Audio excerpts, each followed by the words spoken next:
자, 이번 시간에는 유형자산의 처분 문제를 볼 텐데, 유형자산 제가 설명해 드리면서 유형자산은 크게 회사에서 우선 취득할 때 과정 아셔야 된다 그랬었고요. 두 번째로는 사용하면서 또 돈이 들어갈 때 그때 어떻게 처리해야 되는지 그 사용 과정 설명해 드렸었고, 그다음에 지금 처분 과정 요 마지막 단계가 남아 있는 거거든요.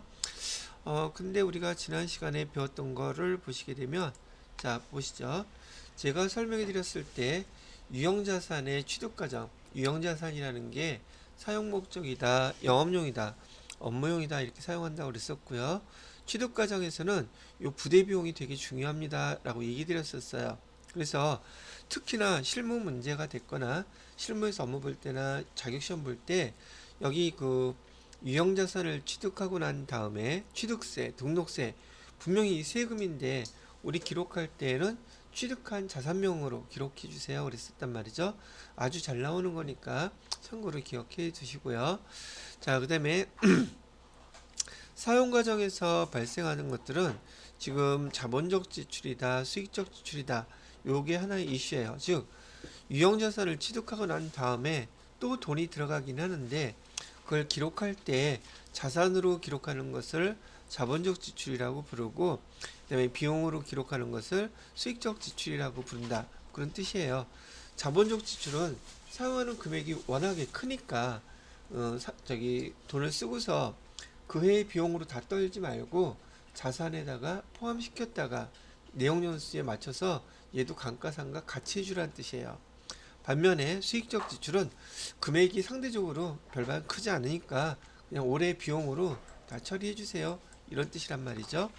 자, 그래서 수익적 지출일 때에는 계정이 건물이나 기계장치에 해당되는 건 수선비로, 차량과 관련된 것은 차량 유지비로 비용 계정으로 이렇게 기록해 주시면 됩니다, 라고 얘기를 했었어요. 자, 여기서 이제 또 앞에 거 연결해서 사용 과정에서도 유형자산에 대한 세금이 나오는 게 있어요. 어떤 게 있냐면은 보통 여기 재산세라는 거 있죠. 건물이 지어졌어요.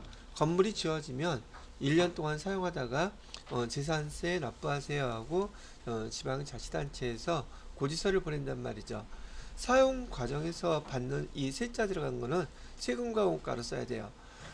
그래서 취득세, 등록세는 취득한 자산명으로 쓰지만 재산세라든지 그다음에 차량 운반구 있잖아요. 차량 사고 여기 내야 되는 세금은 자동차세라는 게 있어요. 이것도 마찬가지로 다 뭐로 기록해야 된다? 이는 세금과 공과로 기록해 주셔야 돼요. 같은 세금인데 쓰는 내용이 다르죠. 그래서 시험 문제도 잘 출제가 되니까 사용 과정에서 발생하는 재산세라든지 자동차세는 취득 과정에서 발생하는 취득세와 등록세하고 구분해서 표시를 해줘야 된다는 거 잊지 마시기 바랍니다. 자, 이렇게 해서 사용 과정에서의 첫 번째 이슈는 자본적 지출이다, 수익적 지출이다, 요 내용이었었고요. 두 번째 이슈는 감가상각비예요. 유형자산을 사용하다 보면 당연히 가격이 감소한단 말이죠. 이 감가상각비를 계산해서 우리가 나름대로 비용 처리하는 방법을 배웠었는데, 여기 취득원가, 내용연수, 잔존가치는 감가상각이 3요소입니다 라고 얘기해 드렸었고요. 이 감가상각비를 설명하는 내용이 체계적이고 합리적인 방법으로 비용을 배분하는 것, 요 용어 자체가 이 감가상각비를 설명하는 용어니까 잘 봐주세요 라고 얘기해 드렸었죠. 자, 이렇게 해서 여러분들한테 유형자산 설명하면서 앞에 부분을 정리를 해 드렸었고요. 자, 그 다음 파트는 뭐였었느냐 하면 요거였었죠. 감가상각하는 방법을 갖다가 순서대로 정액법이라든지 정률법, 연수학계법, 생산량 비례법 네 가지를 설명해 드렸고요. 회계 처리하는 방법, 계산하는 방법, 그 다음에 여기 감가상각 누계액의 정체가 유형자산의 차감 규정이면서 평가 규정이라는 얘기도 해드렸었고요. 재무상태표 표시하는 방법, 뭐 간접법, 그 다음에 여기 그래프로 정액법과 정률법을 구분하는 내용들 이렇게 설명해 드렸던 것을 여러분이 기억을 잘 하고 계셔야 된다고 얘기해 드리는 거죠. 자, 요 단계까지 이제 정리가 됐고요. 마지막 단계가 이제 이렇게 유형자산을 사용하다가 이제 처분을 해야 된단 말이죠. 처분 단계에서는 어떻게 기록을 해야 되는지, 처분 단계 문제는 출제 시험 문제가요. 출제 확률이 100%예요. 그러니까 무조건 나온다고 보시면 되고요. 그럼 왜 제가 이걸 강조하느냐? 아니, 시험 문제에서 당연히 얘는 왜 이렇게 나오냐? 시험 문제에서 당연히 어떤 게 나올지 그런 얘기를 해드릴 때에는 실무에서 그만큼 중요하다는 말뜻이기도 해요. 그래서 실무에 대한 거 설명도 해드리고 유형자산 처분의 파트는 어떻게 설명을 할지 한번 보도록 하겠습니다. 설명부터 해드리고 그 다음에 교재를 볼게요. 자, 마지막 파트는 유형자산의 처분 파트예요. 조금 전에 말씀드렸던 것처럼 회사에서는요, 영업 목적으로 또는 업무 목적으로 사용 목적으로 유형자산들을 취득하게 되는데, 얘네들을 취득하고 난 다음에 사용한 다음에 반드시 처분하는 과정이 필요하겠죠. 그럼 처분할 때 어떻게 기록을 하느냐는 거예요. 그래서 앞에서 배웠던 예를 들어 드렸던 차량 운반구를 가지고 한번 예를 들어 볼게요. 차량 운반구 취득할 때 500만 원이었었어요. 근데 지금 이 차가 바꿀 때가 됐대. 그래서 감가상각 누계액을 해서 정액법으로 4년 정도 탔다 그러면, 지난 시간에 우리 배울 때 1년에 감가상각비가 얼마씩 계산됐었어요? 90만 원씩 계산됐었죠? 3년 탔으면 가격이 얼마나 내려갔겠어요? 그걸 우린 감가상각 누계액이라 그러죠. 360만 원 정도는 값어치가 감소했겠구나라고 알 수 있으실 거예요. 자, 그러면 실제로 얘가 우린 장부금액이라고 부르는데, 지금 이 차는 500만 원 주고 샀지만 4년 동안 타가지고서는 가격이 이만큼 떨어졌다면 얼마짜리라고 지금 우리가 보고 있는 거예요. 이거 확정이 아니라 추정이에요. 우리가 추정한 금액 얼마죠? 140만 원짜리가 됐겠구나, 이렇게 생각하실 수 있잖아요. 그래서 여러분들은 유형자산 처분 문제가 나오면 우리 앞에서 배웠던 차량 운반구, 취득원가, 감가상각 누계, 장부금액 요 세 가지를 반드시 이렇게 써놓으셔야 돼요. 안 그러면 제가 옛날에 애먹었던 거 그대로 따라한단 말이죠. 유형자산 처분 문제에 대한 회계 처리가 되게 복잡해요. 처음 보시는 분들은. 근데 지금 제가 설명해 드린 대로 요 룰만 잘 지키시면 틀리지 않고 정확하게 맞추실 수 있을 거예요. 시험 문제에서는 회계 처리 문제가 아니라 이론 문제로 이렇게 되었을 때 유형자산 처분이익과 유형자산 처분 손실 얼마죠? 이거 많이 물어보거든요. 근데 이거 금방 나와요. 자, 일단은 형태만 설명해 드리고, 이 140만 원짜리를 팔고 얼마에 판다 그랬냐면 지금 100만 원에 얘를 매각한대요. 매각한다 그러면 판다는 뜻이죠. 자, 그러면 우리 회사에서 처음 사왔을 때 취득원가하고 매각하는 거 100만 원이죠. 이하고 비교를 해야 되는지, 감가상각 누계액하고 비교를 해야 되는지, 장부 금액하고 비교해야 되는지, 이거를 모르면 우리 유형자산을 팔았는데도 불구하고 이익인지 손실인지 또 금액은 얼마인지 알 수가 없잖아요. 이것도 하나의 약속이기 때문에 하나의 룰로, 지금 차를 4년 동안 사용하고 우리가 이 차는 얼마짜리라고 추정하고 있다 그랬어요? 140만 원짜리라고 추정하고 있다 그랬었죠? 근데 지금 얼마에 파는 거예요? 100만 원에 팔게 된다면 우리가 예상하고 있는 금액보다 더 싸게 파는 거니까 이익이겠어요? 손실이겠어요? 손실이겠죠. 얼마가? 40만 원. 얘가 바로 우리가 쓸 유형자산 처분 손실이라고 계정에 기록할 금액이라는 거예요. 아, 그럼 비교는 어떤 거하고 어떤 거 해서 유형자산 처분 손실이다, 유형자산 처분이다 구분하는지 알았죠? 장부금액하고 비교하는 거예요. 그런데 여러분들한테 이제 시험 문제가 나오잖아요. 요거 유형자산 처분 손실인지 유형자산 처분 이익인지 계산할 때 요 감가상각 누계액을 여러분이 보편적으로 정액법으로 계산하게끔 만들어 놨단 말이죠. 그래서 취득가액 알려줘요. 감가상각 누계액 여러분이 계산해야 돼요. 그럼 장부가액 나오죠. 그리고 판매, 매각하는 가격 알려줘요. 이거 다 알려주고 이게 얼마냐요. 이걸 물어보는 게 유형자산 처분 문제에서 여러분들한테 보여줄 문제이고, 또 한 가지는 차후에 우리 실기 프로그램 배우시게 되면 부가가치세와 관련되어 있는 그 증빙서류 입력하는 걸 배울 거거든요. 거기서 이 문제는 무조건 100% 나옵니다. 그래서 여기 회계 처리도 물어볼 수 있고 유형자산 처분에 관련된 내용도 물어볼 수 있는 문제이기 때문에 급수 불문하고 계속 나올 거예요. 그러니까 한번 익히실 때 정확하게 익혀 놓으시라고 얘기하는 거예요. 그리고 제 설명 지금 잘 들으셔야 돼요.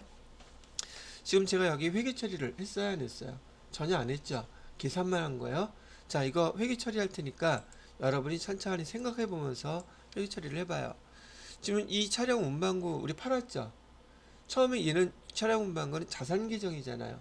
근데 팔았다 그러면 차변에 써야 되겠어요? 대변에 써야겠어요? 대변에 써야 되겠죠? 자산 계정이니까. 그래서 대변에다가 무조건 우리 유형자산 처분했다고 했으니까 차량 운반구 취득원가로 차량 운반구 500만 원은 자동으로 이렇게 대변으로 써주셔야 돼요. 유형자산 처분 문제는 다 똑같아요. 그리고 이 차량 운반구 500만 원짜리 사갖고 왔는데 얘가 가격이 얼마가 떨어졌는지 감가상각 누계액 360만 원 기록해놨죠. 차를 파는 중인데 그럼 얘는 남아있으면 되겠어요? 안 되겠어요. 얘도 당연히 없어져야겠죠. 근데 얘는 자기 자리가 어디였었어요? 차변이 자기 자리예요? 대변이 자기 자리예요? 대변이 자기 자리였죠. 없애려면 어떻게 해야 돼요? 차변으로 무조건 다 없애주셔야 돼요. 얘는 동시에 똑같이 차량 운반구와 같이 자동으로 차변으로 다 없애주셔야 돼요. 그래서 감가, 상각, 누계, 그래서 얼마? 360만 원. 얘는 그냥 유형자산 처분 문제 회계 처리 나오면 자동으로 얘 두 개는 이렇게 처리를 해 놓으셔야 돼요. 됐나요? 그래서 여기다 번호를 제가 그나마 쓴다면 얘가 무조건 1번이에요. 1번은 매각됐으니까 여기 차량 운반구 없애주시고요. 감가상각 누계액도 덩다리로 같이 없어져야 돼요. 얘가 2번이에요. 얘가 2번. 자, 3번. 지금 장부 금액은 기록하지 않습니다. 이유는요. 이 차량 운반구와 감가상각 누계액의 차이가 장부 금액이죠. 근데 그거 또 기록할 필요가 없다는 거예요. 자, 대신에 우리가 여기 지금 얼마에 팔았다 그랬어요? 100만 원에 팔았다 그랬죠. 그리고 시험 문제에서 얘 외상이라고 그래요. 그러면 돈 받았다는 뜻? 못 받았다는 뜻? 못 받았다면 뭐라고 써야 돼요? 외상 매출금이라고 써요? 뭐라고 써요? 그것도 시험 문제란 말이지. 그래서 여기 돈 못 받은 거에 대해서 뭐라고 쓴다? 미수금. 얼마 못 받았어요? 100만 원. 그래서 여기 지금 써 있는 매각금액, 요 매각금액이 여러분이 회계 처리해야 될 세 번째 거 되는 거예요. 자, 마지막으로 여러분이 차변 대변 합계 금액을 비교해 보세요. 얼마가 차이 나나요? 차변에 얼마 차이 나요? 유형 자산 처분 손실 해서 40만 원 딱 차이 나죠. 그죠? 유형 자산 처분 이익이 됐던 유형 자산 처분 손실이 됐던 이 계정이 맨 마지막에 기록돼야 되고 우리가 미리 계산해 놨던 거하고 금액이 딱 맞아 떨어지면 회계 분기 처리를 잘 하신 거예요. 이게 틀렸으면 뭔가 틀린 거예요. 아시겠죠? 주의하셔야 될 거 요 계정 과목 미수금이라는 계정 과목. 만약에 보통예금으로 받았다 그러면 보통예금 쓰면 되겠죠. 차익을 현금으로 받았다 처분한 거 현금 쓰면 돼요. 근데 대부분 시험 문제에서는 미수금이라고 쓰는지 아는지 모르는지 보려고 요 문제 요거까지 곁들여 놔요. 그러니까 여기서 회계 처리에다가 틀리는 분들이 꽤나 많이 나오더란 말이죠. 이해가 되셨죠? 자, 그렇게 해서 지금 여기 유형자산의 처분 문제까지 설명을 해 보아 드렸고요. 요것도 일단 캡처를 해놔야겠지. 아니,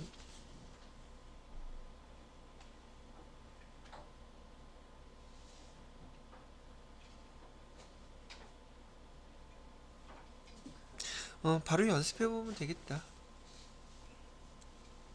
근데 생각으로 유형자산의 처분 여기 해당되는 문제가 별로 없네. 자, 일단 요거 지워도 되겠죠? 어, 지우고 교재를 저는 확인만 하겠습니다. 자, 유형자산의 처분. 유형자산을 처분하는 경우에는 유형자산의 장부 금액과 요게 키워드예요. 장부 금액과 비교하라고요. 처분 금액 요거를 비교해서 유형자산 처분이익, 유형자산 처분 손실 구분한다. 그거를 여러분이 아셔야 된다는 얘기고요. 자, 그 다음에 장부 됐고요. 여기 필수 예제 나와 있는 거 있죠. 두 문제가 나와 있어요. 지금 연습할 겸 해서 제가 지금 설명해 드린 대로 천천히 유형자산 처분이익, 처분손실 꼭 반드시 제가 알려드린 대로 연습하셔야지 돼요. 안 그러면 나중에 그 분개하다가 헷갈려요. 여기 하나가 좀 더 나중에 추가되는 게 있긴 한데 그건 실기할 때 가르쳐 드리기로 하고요. 자, 지금부터 유형자산은 이걸로 마무리 짓도록 하겠습니다. 여러분들은 잠깐 이 두 문제 풀어보고 연습 문제도 연습해 보시면 좋겠어요.